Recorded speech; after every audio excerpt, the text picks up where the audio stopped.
I lied to you. I lied.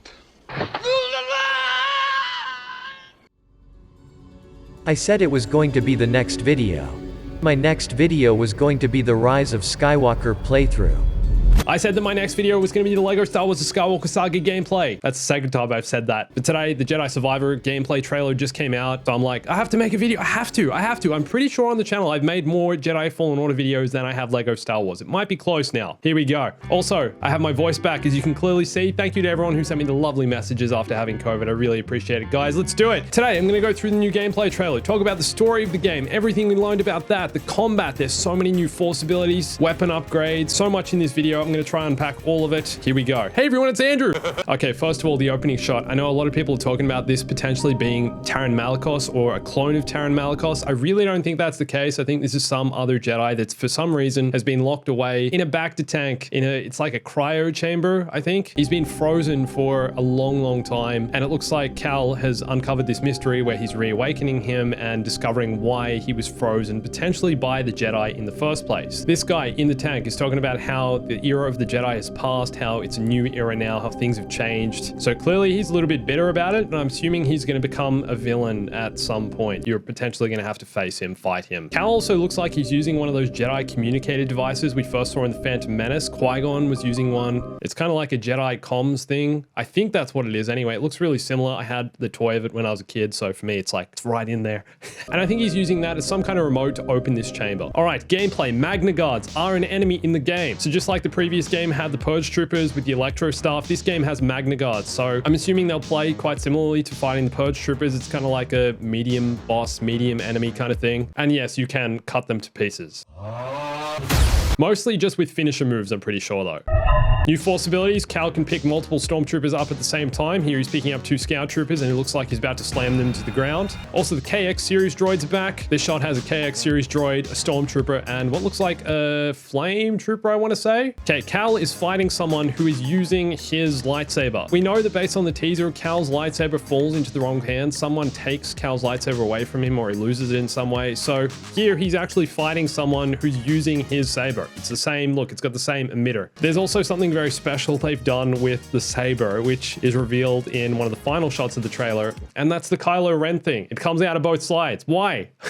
Like, why did this saber need this? It's already dual wielded and can come in half, and now it also has that handguard bit that the 2 parts stick out. Why? Why is that necessary? Anyway, it's cool. I guess this is an upgrade you can add. Potentially, you get a choice of whether to use it or not. I'm not sure. Here's something interesting. Cal is actually flying the Stinger Mantis with BD-1. So I don't know what's happened to Grease. Poor old Grease has hopefully gone off and found Yaddle and found true love, although Yaddle is dead now, confirmed in Tales of the Jedi. So you guys remember that reference where Grease is like, no, I'm not talking about Yoda, I'm talking about Yaddle. Yeah, I want to go meet Yaddle. Master Yoda? Wait, what? Who? No, I'm talking about Master Yaddle. We all have our dreams, okay? It's like, what? All right.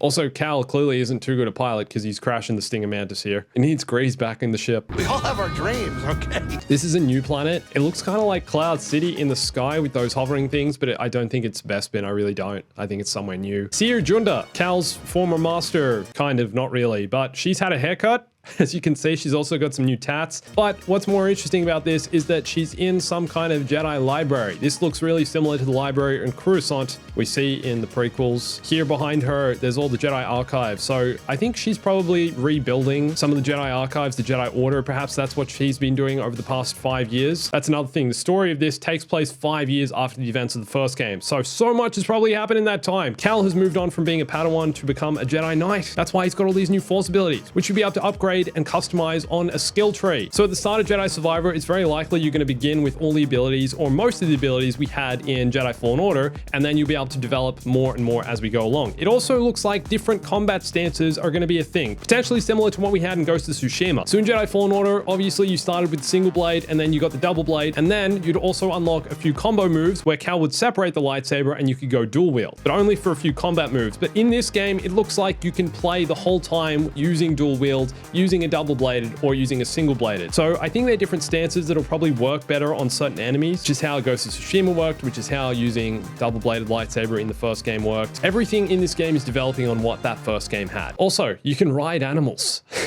I don't know what this thing is. Kind of looks like a buckbeak. Cal is riding it like a horse and slices a battle droid in half as he's riding it. So I think the worlds in this game are going to be even bigger and you're going to have to use animals to get around. I forgot to mention there's another force ability here where Cal grabs this stormtrooper, or what do you call it, riot trooper, and he uses the stormtrooper's gun to shoot the other stormtroopers. I'm pretty sure you couldn't do that in the first game. And then he slices him in the back in true Jedi fashion. Keepers of the peace, not soldiers. Bounty hunters are back. So it looks like Cal still has a bounty on his head. He's still being hunted. Obviously, the Inquisitors would probably still be after him, but it looks like he's also being hunted by bounty hunters, just as he was in the first game. And this dude has like a giant axe kind of thing that's electrified on the end. So that looks kind of scary. And he goes dual wield here. This beast here, it looks kind of like a Wampa, but it's not a Wampa.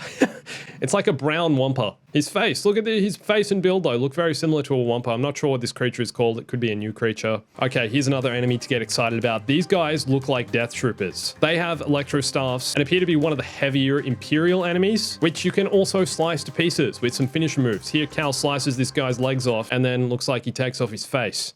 Brutal stuff, man. Death Troopers making their way from the Mandalorian into Jedi Survivor. Also, Cal throws his lightsaber here. Force throw is obviously still going to be a thing. Oh, wow, that's actually the finisher. I just realized. Man, Cal throws his lightsaber, which slices off his legs, and then he takes off his face. That is brutal. Okay, Purge Troopers, I'm pretty sure are going to be in this game again. Cal, I think, is still being hunted by Inquisitors. We don't really get Inquisitors in this trailer. They're not brought to the forefront at all if they're here. So it's not going to be like the first game where Cal was running from the second sister. But in this ship here, there appears to be a Purge Trooper. I think that's what the red visor indicates. So they are still around and they're still hunting Cal. Okay, there's also a new character where it looks like you can tag team with, like he's going to accompany you on certain missions, and there are certain moves, combo moves you can do and attack with him. You can see here, this guy's name is Bode. Also, I think this planet is Coruscant. I'm pretty sure we're going to Coruscant in Jedi Survivor. We saw Coruscant in the teaser trailer, but I didn't realize it was going to be traversable. So here we are. It looks like Coruscant is going to be one of the playable planets in the game. That's amazing. I also feel like this finisher is totally unnecessary because Cal has already stabbed the scout trooper and then Bode like jumps over Cal and punches the guy in the face. The poor guy kicks the guy in the face. Like, was that really necessary? I think he's dead. He's already been stabbed. Jedi brutality. Now, one thing I know a lot of people are wondering about, is dismemberment going to be a part of this game?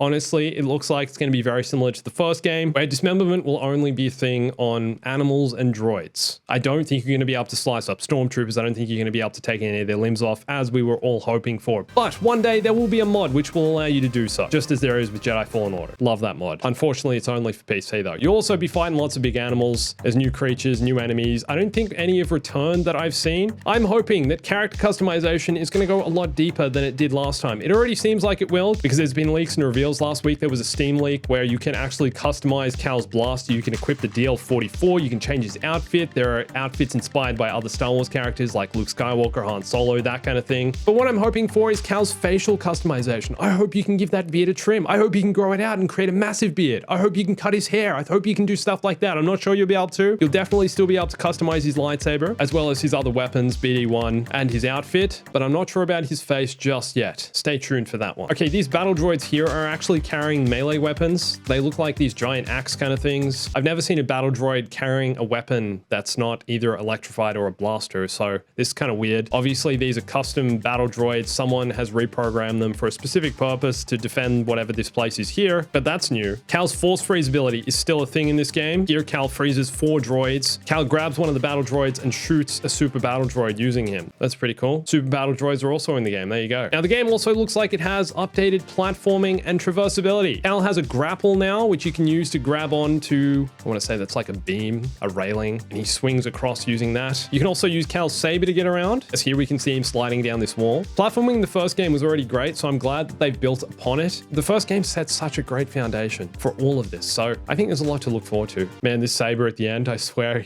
they're going full Kylo Ren on us, guys. Why? Like, why did he need this? It's cool, sure, but like, I really didn't feel like it was necessary. I hope it's a customization option. I hope you're not forced into using the sword blade thing. Like, I really don't need those 2 blades coming out of my lightsaber. I really don't. Another new enemy, BX Commando droids are in the game, guys. These are obviously another droid taken from the Clone Wars era and repurposed for some reason present in this game by someone, by some organization. It's really cool to see these guys though, because these guys were added to Battlefront 2 back when that game was still getting updates, and now they're here again. They still have their vibro blade, and I'm assuming they're going to be one of the faster enemies, although they don't look it in this. Cal absolutely destroys this guy. Okay, so that's most of the trailer. Now, I just want to talk a little bit more about the story and everything EA and Star Wars have written about the game. So obviously the game takes place after Order 66. Jedi Fallen Order took place in 14 BBY, so 14 years before the Battle of Yavin. So this game is going to take place 9 years before the Battle of Yavin, before the events of Rogue One, a few years before Andor, so that's when it's happening. The Empire obviously coming into much more power by this time. We're seeing them build up their power, and the galaxy is falling into further darkness. But during that time, Cal has obviously become a Jedi Knight. He's evolved from being a Padawan. But the dark times are closing in, with enemies new and familiar surrounding him. Cal will need to decide how far he's willing to go to save those closest to him, which is interesting because we're not really seeing too many of those he knows in this trailer. I don't think we saw Merrin, did we? Oh my gosh, where is Merrin? Oh!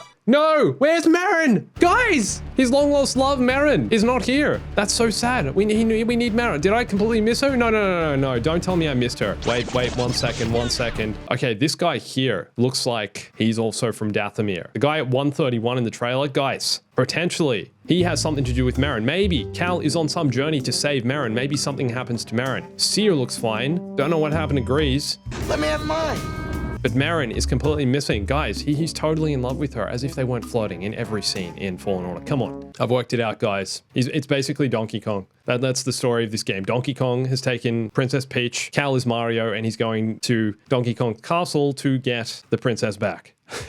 It's basically the story of A New Hope again. So just like the first game, there's going to be both new and old planets in this. I don't think we're returning to any from the first game, not that I've seen yet anyway. Potentially that could be the case. It could be different. I'm not sure. It looks like the Zepho aren't really going to play a role in this one as well. The whole mystery of the Zepho surrounding them, that was kind of the premise of the first game, why Cal was going after the Astrium. The Zepho were an old, ancient, force-wielding race that became extinct and disappeared into the unknown regions, or into the unknown. That's kind of all we know about them. It looks like they've moved on from that, and this is more about Cal's journey and some mystery surrounding the Jedi. But anyway, each location and planet has a unique biome. So in true Star Wars fashion, you know, there'll be a forest planet, there'll be a snow planet, there'll be a lava planet, that kind of thing. And they're also saying there's going to be unique challenges on each planet. I'm really hoping that means there'll be more kind of side missions, side quests. One thing that I did criticize about Jedi Fallen Order was the fact that it didn't really feel like there was much else to do apart from look for collectibles and play through the main story exploring the worlds. Once you'd done that, it was kind of empty. So potentially in this game, there'll be a lot more to do across each planet. And they've also said the game will reward you for going off the beaten track, looking for mysterious puzzles, searching for things that potentially you're not supposed to find. There's a lot more to it than just the story, and I'm really hoping they develop that a lot more than the first game. So that's Jedi Survivor. The release date has been confirmed for March 17th. I have made so many videos on Jedi Fallen Order, so if you want to go check out one of those, please do. There's lots there. There's lots of fun stuff about the mysteries of the game. Can you defeat Darth Vader? So many things, man. The Easter eggs in that game. That's another thing I'm looking forward to about this. There's going to be so many Easter eggs and mysteries to find. Next video, guys, Rise of Skywalker.